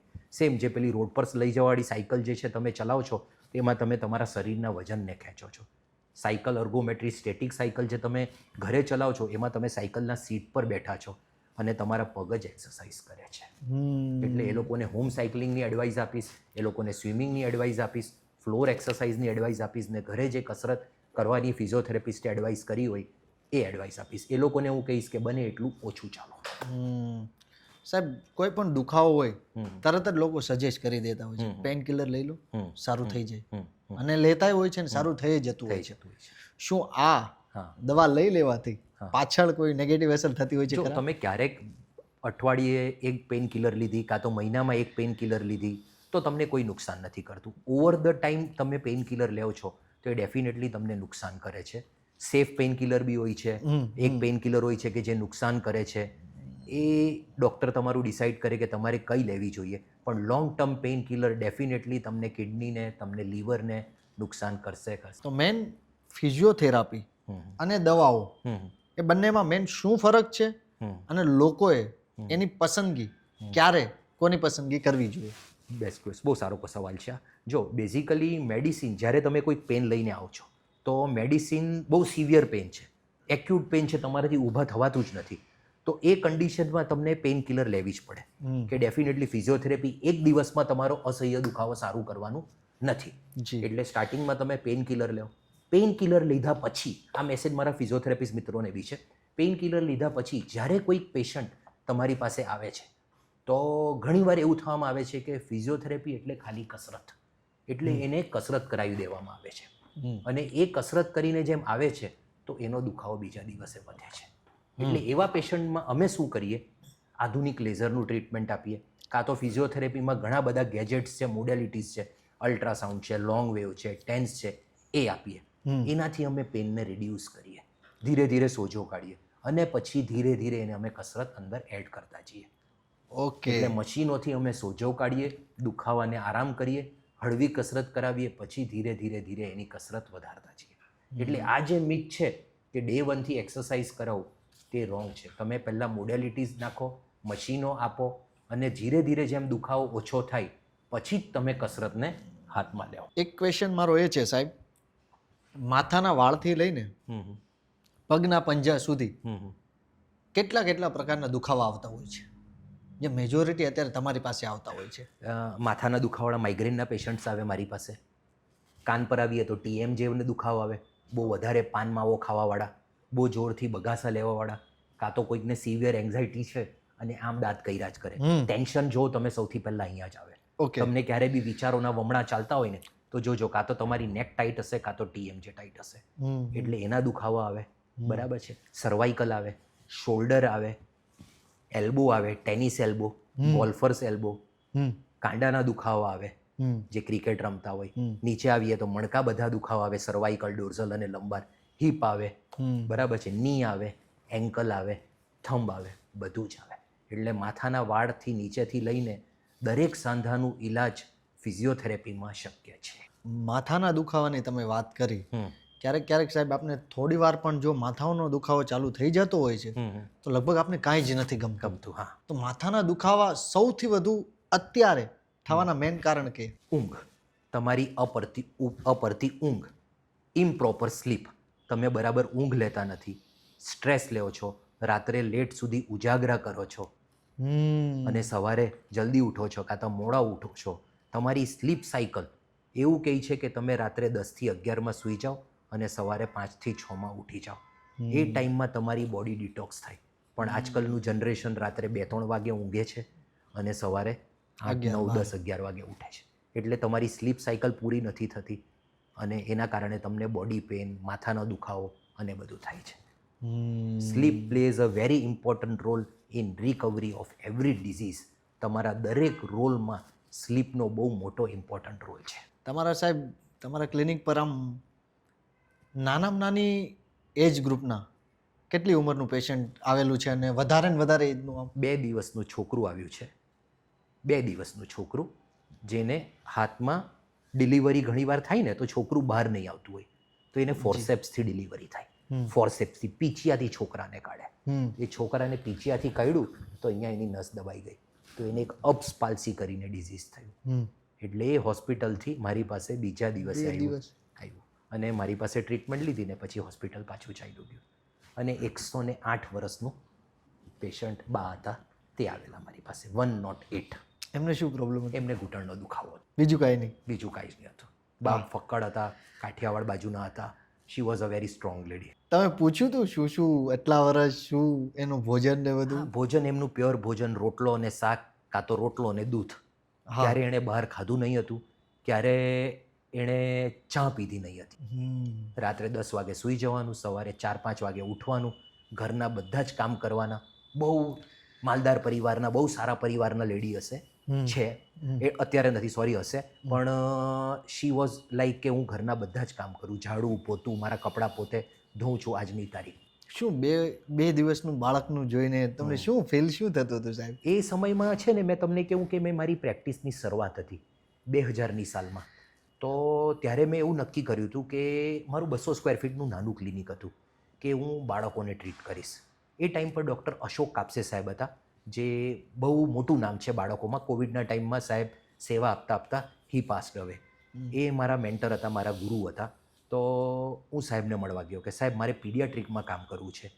એ ટાઈમ પર જ મેં ઇન્ટર્નશિપમાં પીડિયાટ્રિકમાં સ્પેશિયલ એક કોર્સ કરેલો જેને NDT કહેવાય. બોમ્બેના એક બહુ મોટા ડૉક્ટર છે, આશા ચિત્તીસ મેડમના.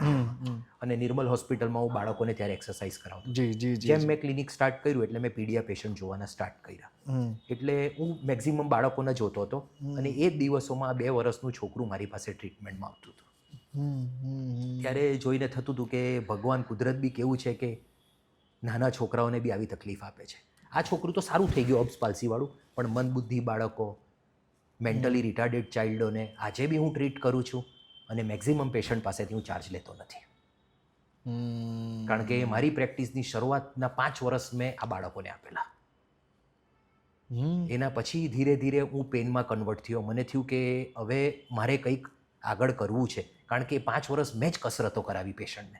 મને યાદ છે 200 સ્ક્વેર ફીટનું ક્લિનિક હતું, 2-3 બેડ હતા. હું બેસી રહેતો, એક બાળક આવતો, બીજો બાળક આવતો, ત્રીજો બાળક આવતો. કેટલા બાળકો મારા ઉપર યુરિન કરતા, પોટી કરતા. હું કપડાં બદલવાય ઘરે નહીં જતો. પછી મને થયું કે હવે મેં બીજા ફિઝિયોથેરાપિસ્ટને રાખું જે બાળકોને કસરત કરાવે, અને હું જરાક હવે આગળ વધું. એના પછી મેં પેનમાં સ્પેશિયલાઇઝેશન કર્યું. સિંગાપુરથી એક મશીન લાવ્યો જેને ડોગ ટેબલ કહેવાય, ઇન્ડિયામાં ફર્સ્ટ. આ 2014ના વર્ષની વાત છે. અને સિંગાપુર મેં સ્પેશિયલ ટ્રેનિંગ લેવા ગયો. માનસોની કે બેઉ ડૉક્ટર ઇન્ડિયાના સિંગાપુરમાં ફિઝિયોથેરાપિસ્ટ છે, દે આર વેરી ગુડ. મેં એ સાહેબને મેડમના અંડરમાં ટ્રેનિંગ લીધી. 2014ના સાલમાં સિંગાપુર રહ્યો, અને ડોગ ટેબલ લીધા પછી it was a turning point of my life.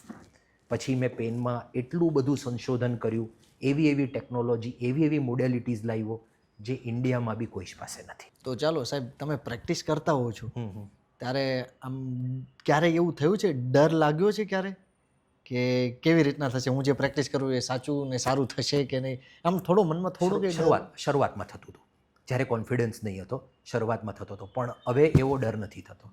હવે અંતરો આત્માથી એક ખબર નહીં અવાજ આવી જાય ઘણીવાર કે અહીંયા સારું થશે. માનસો નહીં કે આ વાત એમ કરવી જોઈએ કે નહીં, પણ હવે બેઠા છીએ તો કરીએ. મારા ઘણા પેશન્ટો છે જે મને કહે હવે તો મારા આસિસ્ટન્ટ ટ્રીટ કરે, હું પેશન્ટને પહેલા દિવસે જાઉં, ડેલી એક્ઝામિન કરું. પણ ઘણા પેશન્ટ એવું કહે કે એકવાર નરેશભાઈની ઓફિસમાં જવાનું, નરેશભાઈનો હાથ લગાડવાઈ દેવાનો. હમણાં મારે એ જ સવાલ હતો કે અત્યારે તમે કહો છો કે તમારે આસિસ્ટન્ટ ને એ બધા હોય છે, પણ પેશન્ટની ક્યારેક એ પણ રિક્વેસ્ટ હોય છે ને કે સાહેબ. હા, તો હું કરું, હું ડેફિનેટલી ટ્રીટ કરું. પેશન્ટ કે આજે તમે મને ટ્રીટમેન્ટ આપો તો હું ટ્રીટમેન્ટ આપું. ખબર એમાં જ અડધું સારું થઈ જતું હોય છે. એમાં પેશન્ટોને સેટિસ્ફેક્શન મળે છે, એક કહે ને કે એક પેલું સંતોષ મળે છે કે મેઇન ડૉક્ટરે મને ટ્રીટ કર્યા. થાય છે સાહેબ એવું કે લોકોને ઇગ્નોર નથી કરવું, પણ વૃત્તિ જ ક્યારેક એ ટાઈપની થઈ ગઈ હોય છે કે નાનું પેન તો ચાલો ઇગ્નોર કરી દેતા હોય છે. તો તમને એવા કોઈ પણ જાતના નાના પેન થતા હોય છે કે તમે ઇગ્નોર કરી દો છો કે તરત? મને તો, હું તો છે ને બોડી માટે બહુ સેન્સિટિવ છું ડેફિનેટલી. મને તો જરાક બી પેઇન થાય એટલે હું આઈ સ્ટાર્ટ ટ્રીટિંગ ઇટ. એટલે ગ્રેસ ઓફ ગોડ મને કોઈક દુખાવો છે નહીં.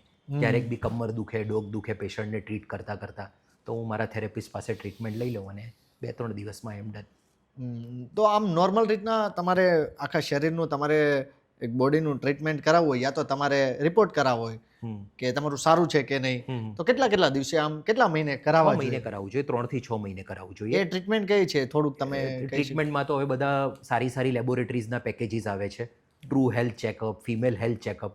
એ હેલ્થ ચેકઅપ તમે કરાવશો તેમાંથી લોહીના તમારા નોર્મલ માણસ એ અફોર્ડ કરી શકે તો એ કઈ ટ્રીટમેન્ટ હોઈ શકે અંદાજિત? તમારા લોહીના રિપોર્ટ છે. હેલ્થ ચેકઅપ પ્લાન આવે છે, બહુ સારી લેબોરેટરી છે. અત્યારે તો પ્રધાનમંત્રી યોજનાઓની બી છે કે જેમાં એકદમ સસ્તા દરે એ બધા તમારા તપાસ લોહીના થઈ જાય છે. તો લોકોને કઈ વસ્તુનું ધ્યાન રાખવું જોઈએ વેઇટ મેનેજમેન્ટ માટે? વેઇટ મેનેજમેન્ટ માટે એક તો તમારું ડાયટ, બરાબર છે, કે તમે વધારે તળેલી વસ્તુ, તીખી વસ્તુ, કાં તો બહુ વધારે ચરબીવાળો ખોરાક નહીં લો. પ્રોટીન પર વધારે ધ્યાન આપો. રેગ્યુલર એક્સરસાઇઝ કરો, રેગ્યુલર વોકિંગ કરો, ધ્યાન કરો, મેડિટેશન કરો. કે ઘણીવાર લોકો સ્ટ્રેસમાં હોય છે તો એ લોકો ઓવર ઇટ કરી કાઢે છે. એટલે તમારું માઇન્ડ અને body both should be balanced. તમારી દિનચર્ચા એવી હોવી જોઈએ કે તમે ડાયટ પર ફોકસ કરો, ડેલી એક્સરસાઇઝ કરો, અડધો કલાક વોક કરો, અડધો કલાક જિમમાં જાઓ. એટલીસ્ટ અડધો કલાક તમે તમારા બોડીને આપો, અડધો કલાક તમે ધ્યાન કરો. Mental and physical health with diet gives best result in weight management. તો પછી આમ વેટ લોસ ખૂબ જ ઇમ્પોર્ટન્ટ છે કે પછી ફેટ લોસ? જો વેટ લોસમાં એટલું ઇમ્પોર્ટન્ટ નથી, પણ ફેટ લોસ ઇમ્પોર્ટન્ટ છે. વેટ લોસમાં તમે પછી તમારો મસલ માસ લોસ કરી કાઢો, બરાબર છે. તમારો મસલ બલ્ક બહુ સારો છે અને તમે એટલું ડાયટ કરો છો કે તમારો મસલ માસ જ લોસ થઈ જાય છે, બરાબર છે, જેને સાર્કોપીનિયા કહેવાય. 40 વર્ષની ઉંમર પછી છે ને તમારો મસલ્સ ધીરે દર 10 વર્ષે 5%, 3% ઘટતો જાય. એટલે 40 વર્ષ પછી તમારે સ્ટ્રેન્થ ટ્રેનિંગ અને મસલ ટ્રેનિંગ કરવી પડે. એટલે તમે વેટ લોસના 2 કારણ હોઈ શકે, ફેટ લોસ ઓલ્સો અને loss of muscle mass also. એટલે BMI કરવામાં આવે અને તમને જોવામાં આવે કે તમારામાં અંદરમાં કેટલું મસલ માસ છે, કેટલું ફેટ છે ને કેટલું વોટર છે. અત્યારે સૌથી વધુ તમે વચ્ચે વાત કરી, પણ ફરી વાર એક સવાલ હું વચ્ચે મૂકવા માંગુ છું. યંગસ્ટર સૌથી વધુ ફર્સ્ટ ચોઇસ એની હોય છે કે જીમ. તો જીમમાં વધારે ભાગે આમ કોમન મિસ્ટેક્સ કઈ થતી હોય છે? જીમમાં મેં જે તમને કીધું તેમ કે એ લોકો પ્રોપર પોસ્ચરમાં વર્કઆઉટ નથી કરતા. કઈ રીતે તમારે વજન ઉચકવું, વજન ઉચકો છો ત્યારે શ્વાસની ક્રિયા કેવી હોવી જોઈએ, તમારે શ્વાસ કઈ રીતે લેવાનું છે, કઈ રીતે છોડવાનું છે. દરરોજ એક મસલને ટ્રેન નહીં કરો, એક મસલને અઠવાડિયામાં 2 વાર ટ્રેન કરો. એક દિવસ આર્મ્સ લીધું, એક દિવસ બેક લીધું, એક દિવસ લેગ્સ લીધું. એવી રીતે દરેક અને 5 દિવસ કરો. એક દિવસ રિકવરીને ટાઈમ આપો. ત્યારે રિકવરીમાં તમે આઈસ બાથ લો કાં તો સોના બાથ લો અને એક દિવસ કમ્પ્લીટ બોડીને હીલ થવા માટે રેસ્ટ આપો. આની સાથે સાથે તમે પ્રોપર સ્લીપ પણ લો. તમે જીમમાં જશો, વેટ ઉચકશો અને પછી ઊંઘ પ્રોપર નહીં લેશો તો એ તમારી બોડીને ક્યારે બી બેલેન્સ નહીં થવા દેશે. અને એક મસલને એક જ દિવસ લો, એ મસલને બીજા દિવસે રિપીટ નહીં કરો. આજે બાયસેપ્સ લીધું છે, ટ્રાયસેપ્સ લીધું છે તો કાલે એને રિપીટ નહીં કરો. કાલે તમે પછી એપ્સ પર જાઓ. ઓકે. તમારી સામે અત્યારે પેશન્ટ બેસે તો તમારું આમ મેન શું ઓબ્ઝર્વેશન હોય કે તમને ખબર પડી જાય કે લગભગ આમને આ જ દુખાવો છે? મારા ક્લિનિક ફાઇલ જોયા વગર ડેફિનેટલી. બસ બહુ બેસ્ટ ક્વેશ્ચન છે. મારા સામે સીસીટીવી છે. પેશન્ટ જેમ ક્લિનિકમાં એન્ટર થાય એટલે હું એને એન્ટર થતા જોઉં. પેશન્ટ કઈ રીતે ચાલતું આવે છે. આ કોલેજના ટાઈમ પર અમારા એક સર હતા, એ અમને રેગ્યુલરલી કહેતા કે तुम फ्री हो ना तो जाके बस स्टॉप पे बैठ जाओ. बस स्टॉप पे से जब लोग जा रहे हैं ना उनको देखो कि ये कैसे चल रहा है, क्या चल रहा है, तो उससे आपको आइडिया आएगा कि उसको क्या प्रॉब्लम है. એ માઇન્ડ મારા માઇન્ડમાં સેટ છે. આજે બી હું કોઈ મોલમાં જાઉં કે કશે બી જાઉં કે કોઈકને ચાલતા જાઉં એટલે હું ઓબ્ઝર્વ કરી કાઢું કે તને આ પ્રોબ્લેમ છે. ઘૂંટણનો દુખાવો હોય તો અલગ રીતે ચાલશે, કમરનો દુખાવો હશે તો અલગ રીતે ચાલશે, પગના પંજાનો દુખાવો હશે તો અલગ રીતે ચાલશે, સર્વાઇકલ પેન હશે તો અલગ રીતે ચાલશે. એટલે એ જોઈને જ મને આવી જાય. અને ગોડ્સ ગ્રેસ એવું છે કે ઘણીવાર પેશન્ટ આવે અને હું એને સામેથી પૂછી લઉં અને ઘણીવાર ચેક કર્યા પછી હું એને કાગળ પર લખીને આપી દઉં કે તારા એમઆરઆઈના રિપોર્ટમાં આ જ હશે. એ જ આવે. ગોડ્સ ગ્રેસથી આવે છે. પ્રેક્ટિસ સાચા ભાવથી. કાં તો કંઈક એવું કનેક્શન છે. અને લગભગ આ બધું જ ભેગું છે. પેલું ઓલપાડ તમારે સ્પ્લેન્ડર લઈને જવાનું નહીં. સરસ છે. હજી સાહેબ શું આમ હજી તમારી પાસે ઘણો બધો સમય છે તો શું કરી લેવું છે લાઈફમાં? બસ હવે મેં પેન પર તો બહુ સારું કામ કરી રહ્યો છું અને પેન પર હું રેગ્યુલરલી અપડેટ થતો રહીશ. પણ મારો ગોલ છે હવે ન્યુરોમાં પેરાલિસિસના પેશન્ટોને વધારે સેવા આપી. સુરતના અમે અત્યારે અડાજણમાં એક સેન્ટર ચાલુ કર્યું છે. હવે મારું વેસુમાં પ્લાનિંગ છે, પછી વરાછામાં છે. એટલે લકવાના દર્દીઓ સુધી બેસ્ટ સારવાર મારે પહોંચાડવી છે. અને એક ફેઝમાં હું મારા બેક ઓફ ધ માઇન્ડ એવો બી વિચાર છે કે મારે એક ઓલ્ડ એજ હોમ બનાવવો છે જ્યાં ઘરડા લોકોની સેવા થાય અને એ લોકોને સારી હૂંફ મળે. એ કશે ને કશે મારા બેક ઓફ ધ માઇન્ડ છે. ઘણીવાર મને વિચાર આવે પણ એનો હજુ મને લાગે છે ટાઈમ આવશે થોડાક સમય. આ વિચાર આવવાનું કોઈ પ્રેરણા હતી કે શું વસ્તુ ઓબ્ઝર્વ થઈ? મેં મારા મધરને જોયા છે. હું મારા મા સાથે બહુ ક્લોઝ હતો અને મારા મધર મારા મેન્ટર, મારા બેસ્ટ ફ્રેન્ડ હતા. મારા મધરને બ્રેન ટ્યુમર ડિટેક્ટ થયું હતું અને એવો બ્રેન ટ્યુમર હતો કે જે ક્યુરેબલ નહીં હતો. એ મારા મધર જે 6 મહિના સફર થયું છે તો એ સફરિંગ મેં જોયું છે કે અમે એના પાછળ એટલી હેલ્પ કરી તો બી એટલું સફરિંગ થયું અને છેલ્લી ઘડી અને જે છેલ્લો શ્વાસ લીધો બધો ઓબ્ઝર્વ કર્યો. તો એ ફેઝમાં જ મેં સમજી ગયો હતો કે આવા તો કેટલા લોકો હશે કે જેને આ ટ્રીટમેન્ટ નહીં મળતી હશે અને એ કઈ રીતે રીબાઈને આજુબાજુમાં એટલા લોકો પણ નહીં હોય અને એ કેટલા રીબાઈને જતા હશે. એટલે એવા લોકોને બહુ હૂંફની જરૂર છે જેને ટર્મિનલ કેર કહેવાય. ટર્મિનલ કેર જ્યારે પેશન્ટને ખબર છે કે એને સારું નથી જ થવાનું અને એને કોઈ હેલ્પ નથી મળી શકતી, એને કોઈ દવા નથી મળી શકતી કે એની પીડા ઓછી થાય. અત્યારે સાહેબ ઘણી બધી જગ્યાએ વારંવાર લોકોને કહેતા હોય કે ટટ્ટાર બેસો અને એ ટટ્ટાર બેસવાની આમ કોશિશ કરે છે તો એને થોડોક દુખાવો ફીલ થાય છે. પાછા હતા એમ થઈ જાય. તો શું એક એનું રૂટીન એક આ ટાઈપનું થઈ ગયું છે જેના લીધે અત્યારે એ ટાઈપનું પોસ્ચર છે એનો થઈ ગયો છે. તો શું એ ધીરે ધીરે કરીને જો એ હજી પ્રોપર પ્રેક્ટિસ કરે ટટ્ટાર બેસવાની તો પ્રોપર ટટ્ટાર થઈ જતા હોય છે વિથ પ્રોપર ફિઝિયોથેરાપી. ઓકે. એનો પોસ્ચર આ રીતે થઈ ગયો છે. મેં તમને શું કીધું? કાઇફોટિક પોસ્ચર. બરાબર. જૂના જમાનામાં તમે જોતા ને કે આપણે પેલા વાંદરાઓમાંથી પાસ થઈને આવેલા, આપણે આમ હતા પછી ધીરે ધીરે ટટ્ટાર થતા ગયા. હવે આપણે પાછા પેલી જનરેશન પર જઈ રહેલા છીએ. મેક્સિમમ છોકરો આવે છે તે આમ જ આવે છે. પછી એને અમારે આખું પોસ્ચરલ ટ્રેનિંગ આપીને કરેક્ટ કરવું પડે છે. સર્કલ ઓફ લાઈફ જે કીધું તે. તો આ અંદાજિત કેટલી ઉંમરમાં પ્રોપર એમને રિઝલ્ટ મળી શકે જો એ ધ્યાન આપે તો? 20 થી 40 વર્ષની ઉંમરના વચ્ચે પ્રોપર ધ્યાન આપે તો એ સારા થઈ શકે છે. કાં તો 15 વર્ષથી બી થતા હોય તો એ તો જલ્દી સારા થઈ શકે છે. આમ અત્યારે લોકોને મારે જો કેવું હોય તમારા થકી, આ માધ્યમ થકી, કે લોકોનું રૂટીનમાં એને કેટલી વસ્તુ ધ્યાન રાખવી જોઈએ જેથી કરીને આ બધા જ દુખાવાથી બહુ જ દૂર રહે. ડાયટ પર ધ્યાન આપો, પ્રોટીન્સ પર ધ્યાન આપો, કાર્બ્સને એવોઇડ કરો, બહુ વધારે કાર્બોહાઈડ્રેટ નહીં લેવો, લાઇફસ્ટાઇલ મોડિફિકેશન, જલ્દી સૂવો અને જલ્દી ઉઠો, એક્સરસાઇઝ કરો, પ્રોપર જીમ ટ્રેનર સાથે કાં તો પ્રોપર ફિઝિયોથેરાપિસ્ટ સાથે, પ્રોપર ડાયટ અને મેડિટેશન કરો, યોગા કરો અને મોજમાં રહો. અને આમ તમારે અત્યારે લોકોને, જેટલા પણ લોકો તમારી સાથે આજ સુધી જોડાના, એટલા બધા પેશન્ટ્સનો વિશ્વાસ એ જ તમારું અત્યારે સ્થાન છે મેન. બધા જ પેશન્ટને જો તમારે આ માધ્યમથી કે આજે જેવું કંઈ એક વસ્તુ કહેવી હોય તો તમે શું કહેશો? બસ કે હું જે બધા પેશન્ટોએ મારી પાસે ટ્રીટમેન્ટ લીધી છે, જે બધા સારા થયા છે, એ લોકોને એટલું જ કહીશ કે મેં જે બધા પ્રિકોશન્સ આપ્યા છે તમને, કમરના દર્દીઓને હું કહેતો આવ્યો છું, વાંકા વળવાનું નહીં, વજન ઉચકવાનું નહીં, જમીન પર બેસવાનું નહીં, પલાઠી વાળવાની નહીં, ઊંચા સંડાસનો વપરાશ કરવાનો અને એક્સરસાઇઝ રેગ્યુલરલી કરવાની. એ જ રીતે ઘૂંટણ કે ડોકના દુખાવાવાળા કે આ પ્રિકોશન્સ તમે ફોલો કરો. જેમ પ્રેશરના દર્દી હોય છે એને પ્રેશરની ગોળી લેવી પડે છે, એવી રીતે તમે કમર કા ઘૂંટણ કે ડોકના દર્દીઓ છો, તમે આ બધી વસ્તુનું કેર કરશો, પ્રિકોશન કરશો તો તમને કાંઈ જ વાંધો આવશે નહીં.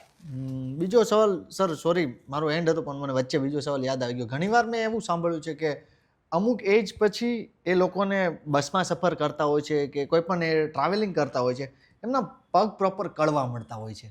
તો આ પગ કળવાનું મેઇન કારણ શું સાહેબ? એના ઘણા બધા કારણો હોઈ શકે છે. પગ કળવાના, કમરમાં નસ દબાતી હોય તો થઈ શકે છે. એ લોકોનું બસમાં બેસવાનું પોસ્ચર ખોટું હોઈ શકે છે. એ લોકોને વિટામિન B12ની ઉણપ હોઈ શકે છે, કાં તો એને ડાયાબિટીસ હોઈ શકે છે, એના કારણે એને ન્યુરોપથી ડેવલપ થઈ શકે હોય, કાં તો પેશન્ટ બહુ ડ્રિંક કરતો હોય, આલ્કોહોલિક હોય તો એને આલ્કોહોલિક ન્યુરોપથી હોઈ શકે છે. એટલે કળવાના કારણો ઘણા બધા હોઈ શકે છે. વાહ વાહ. ક્યાં સાહેબ, શું પ્લાન શું છે? ફરવા ક્યાં જવું છે? ફરવા તો હું જસ્ટ હમણાં મારી 25મી એનિવર્સરી હતી, ગોવા જઈને આવ્યો. હવે ડોટર મારી એક્ઝામ આપવાની છે ઓગસ્ટમાં પોસ્ટ ગ્રેજ્યુએશન માટે, MBBS કમ્પ્લીટ થઈ ગયું છે એટલે આવશે, એટલે પછી ક્યાંક વિદેશ જવાનું પ્લાન છે અમારું. એક પોડકાસ્ટના અંત તરફ આપણે જવું છે તો એક મસ્ત રેપિડ ફાયર થઈ જાય? ડેફિનેટલી. પોસિબલ થાય ત્યાં સુધી એક વાક્યમાં તમારે વિચાર્યા વગર, નહીં એટલે વિચારજો, પણ એક વાક્યમાં તમારે જવાબ આપવાનો છે, બરાબર? ટાઈમ લીધા વગર. ડન છે. બેસ્ટ સુવાની પોઝિશન કેટલી અને કઈ કઈ? ડાબી બાજુ, બેઉ ઘૂંટણ થોડાક વાળીને અને કમર સ્ટ્રેટ. બેસવાની બેસ્ટ પોઝિશન કઈ કઈ? ઘૂંટણ 90 ડિગ્રી, હિપ્સ 90 થી 100 ડિગ્રી અને બેઉ પગના પંજા નીચે લાગેલા.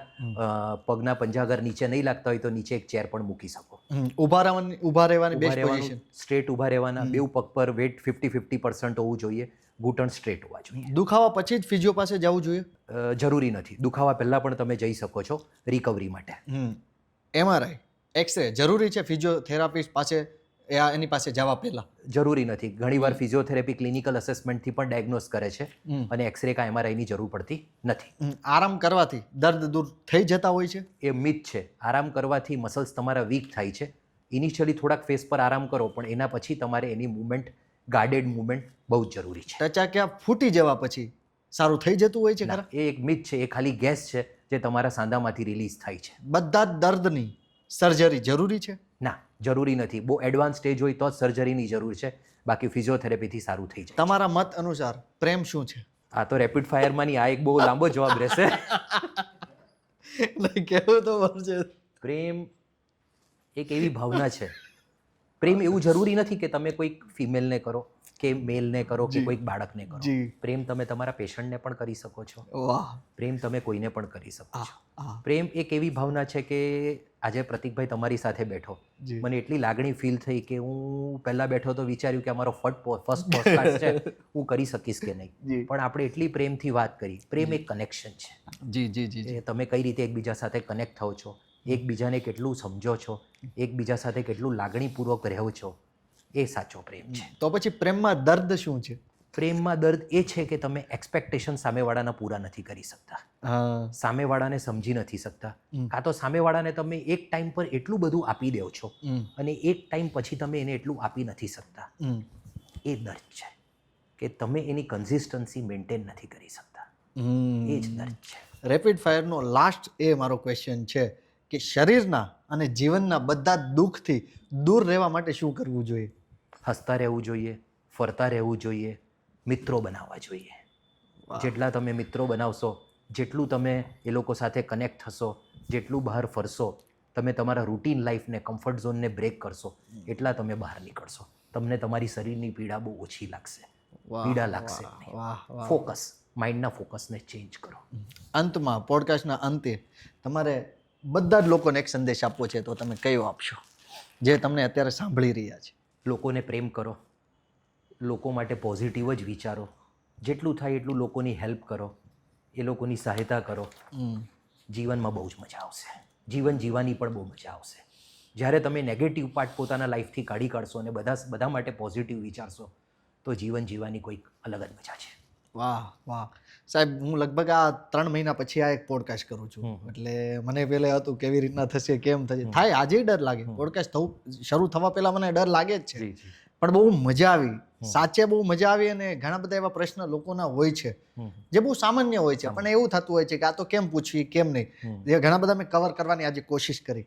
અને ડૉક્ટર નરેશ, તમે બહુ જ સરળતાથી અમને જવાબ આપ્યા, જે અમે ફૂલ રીતના સેટિસ્ફેક્શન અમને છે.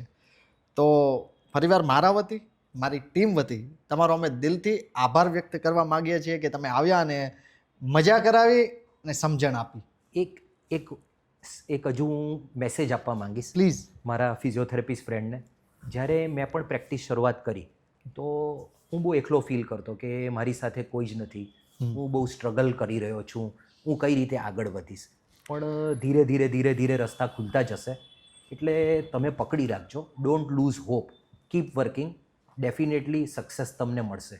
હું દરેક વખતે દરેક કોન્ફરન્સમાં એક શાયરી કહું છું, આજે પાછી એ રિપીટ કરીશ ભાઈના સામે.